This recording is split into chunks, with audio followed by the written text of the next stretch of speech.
Welcome to நலம்தானா viewers. இன்னைக்கு பாசிப்பருப்பு ரவை வச்சு டோக்லா பண்ண போறோம். இது மார்னிங் டிஃபனுக்கும் சாப்பிட்டுக்கலாம், ஈவினிங் ஸ்நாக்ஸாகவும் சாப்பிட்டுக்கலாம். மதியானம் பிள்ளைங்களுக்கு டிஃபன் பாக்ஸ் ரெசிபியா கூட செஞ்சுக்கலாம். இது அரை கப்பு பாசி பயிறு எடுத்து பருப்பு எடுத்து ஒரு 2 மணி நேரம் ஊற வச்சாச்சு. இதை அரை கப்பு ரவை எடுத்திருக்கோம். சின்ன ரவையா இருந்தா இது நல்லா இருக்கும். அரை கப்பு தயிரை ஊத்திக்கலாம். அரை கப்பு ரவையையும் போட்டுக்கலாம். இப்போ இதை மிக்ஸ் பண்ணிக்கலாம்.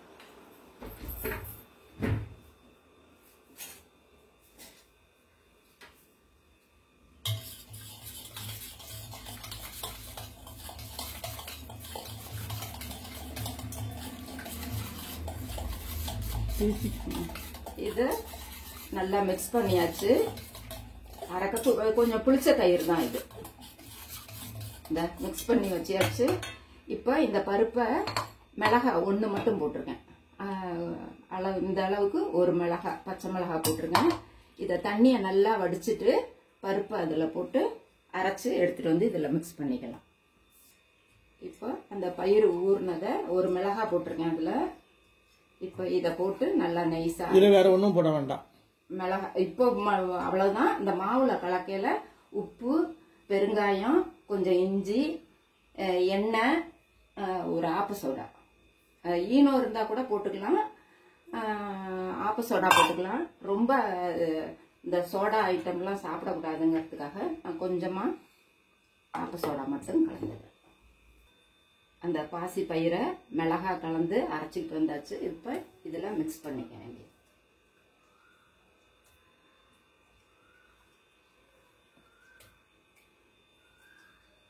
இதுல கலந்தாச்சு.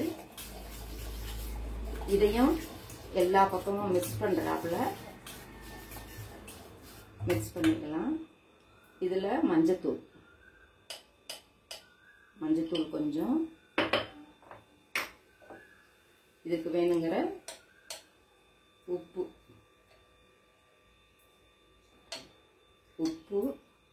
எண்ணெய் ஒரு ஸ்பூன் இதுல ஊற்றிக்கணும், அந்த மெதுவு கொடுக்கறதுக்காக.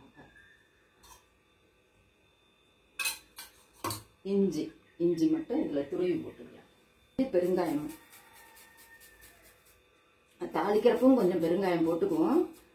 இதை எடுத்துட்டு அதுக்கப்புறமேலு ஆவியில வேக வச்சு எடுத்துட்டு அதுக்கப்புறம் கொஞ்சம்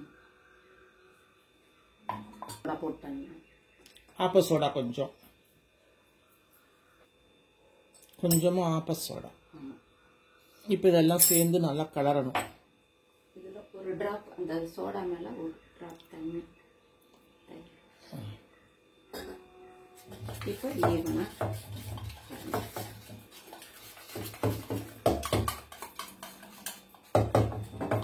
நல்லா மிக்ஸ் பண்ணிக்கணும். எல்லா பக்கமும் கலக்கறாப்ல.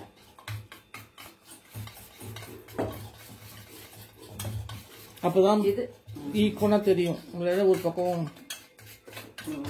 கலந்தும் கலக்காமையுமா இருக்கும். அதனால இப்போ இது நல்லா கலந்தாச்சு. இப்போ இதெல்லாம் அப்புறமேல தாளிக்கிறப்ப போடக்கூடிய இன்கிரீடியன்ஸுங்க இதெல்லாம். அவ்வளவுதான். இப்போ ஒரு பிளேட் எடுத்து நல்லா இதுல கொஞ்சம் ஆயில் அப்ளை பண்ணிக்கலாம், ஒட்டாம இருக்கிறதுக்காக. இதை வந்து ஆவில வேக வைக்கணும்.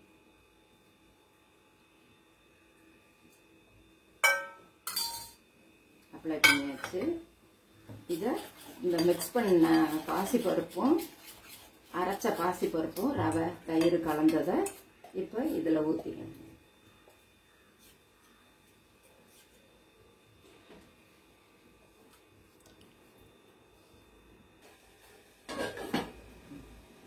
அது எண்ணெய் தடவின தட்டில் அந்த மிக்சரை ஊற்றியாச்சு. பாசிப்பருப்பும் ரவையும் கலந்த மிக்சரை இப்போ அந்த பாயில் பண்றதுல உள்ள வச்சு இப்போ தண்ணி கொதிச்சிருச்சு.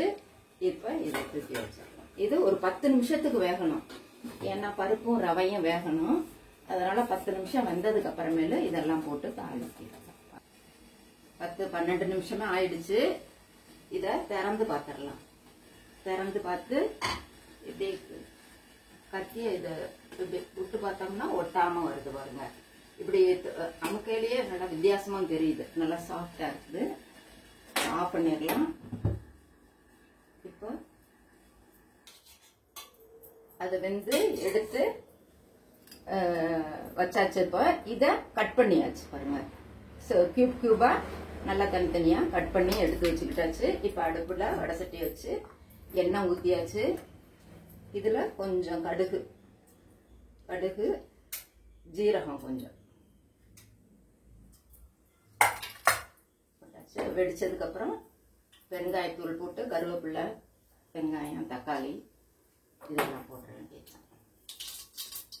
கொஞ்சம் பெருங்காயம் தூள், கருவேப்பிலை, இதுல வெங்காயம்,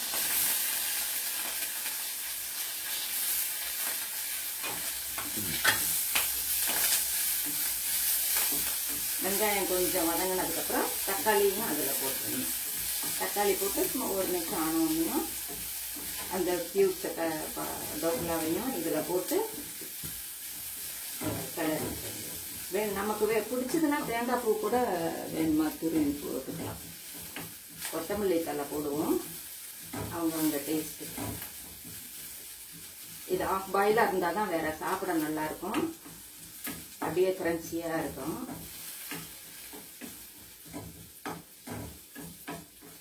டோக்லாக்கு தக்காளி போடுறது எனக்கு புதுசா இருக்கு. இது ஆமா, இது கொஞ்சம் புதுதல் சார். அதாவது ரொம்ப ஸ்மாஷ் ஆகாது, அப்படியே கொஞ்சம் கல்லு தக்காளி மாதிரி இருக்கு இல்லையா, பழ தக்காளி இல்லாம இதை போட்டு இதுக்கு மட்டும் கொஞ்சம் உப்பு போட்டணும். டோக்லாவுக்கு தனியா உப்பு போட்டாச்சு. இந்த வெங்காயத்துக்கும் தக்காளி அவ்வளவு ஜாஸ்தி இருக்குமா இருக்குது. அவ்வளவு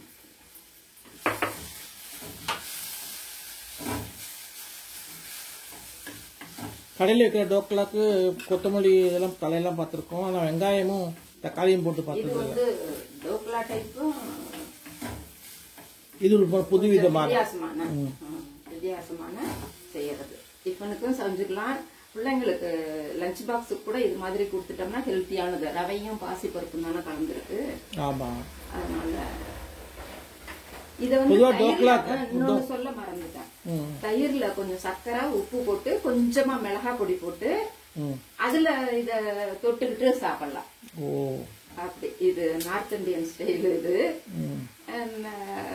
நம்ம அது மாதிரி தொட்டுக்கிட்டு சாப்பிட்டாலும் நல்லா இருக்கும். இந்த கொத்தமல்லி சட்னிக்கு, இதுக்கு கூட கொத்தமல்லி சட்னிக்கு பச்சையா வச்சு அரைப்போம் இல்லையா, இதையும் அப்படியே ரெட்டி சாப்பிட்டாலும் கடலை மாவு செய்வாங்க.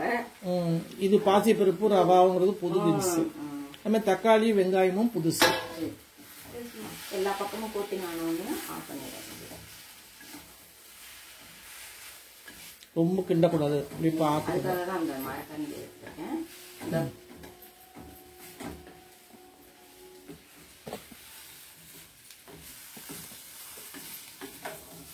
அப்படியே எடுத்து சாப்பிட மேல பிளேட்ல வச்சு அந்த கொத்தமல்லி சட்னிய மேல அப்படியே ஸ்ப்ரெட் பண்ணிட்டு அப்படியே போக்கு வச்சு எடுத்து சாப்பிட்டா கூட கொத்தமல்லியை தூவிட்டுனா அவ்வளவுதான். தேங்காய் பூ கூட வேணும்னா போட்டுக்கலாம். ஆஃப் பண்ணியாச்சு ஸ்டவ். ரெடி. நீங்களும் செஞ்சு பாருங்க. வித்தியாசமானது, ஈஸியாவும் இருக்கும், ரொம்ப கலராதீங்க, ஹெல்த்தி. நலம் தானா சேனலுக்கு சப்ஸ்கிரைப் பண்ணுங்க, பெல் பட்டனை பிரஸ் பண்ணுங்க. வேற ஒரு வீடியோவில் பார்க்கலாம். தேங்க்யூ.